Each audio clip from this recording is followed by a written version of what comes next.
Hi guys, so in this video I'm gonna show you how to fix Snapchat failed to send. First thing, open the settings on your phone and then go to the apps manager. When you open the apps manager, now right here you will find all the apps that you have on your phone. Click on Snapchat as you can see and then click on force stop. When you click on the force stop, now click down here on the storage, click on clear data and click on delete, and then go back, click on the data usage here and disable the roaming data and make sure to enable all these options right here. After that, go back to the settings on your phone, go to the wireless and networks, enable the airplane mode and disable it.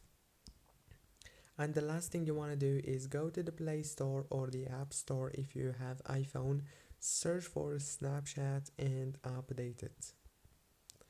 That's it guys, don't forget to like and subscribe, and thank you so much for watching this video until the end.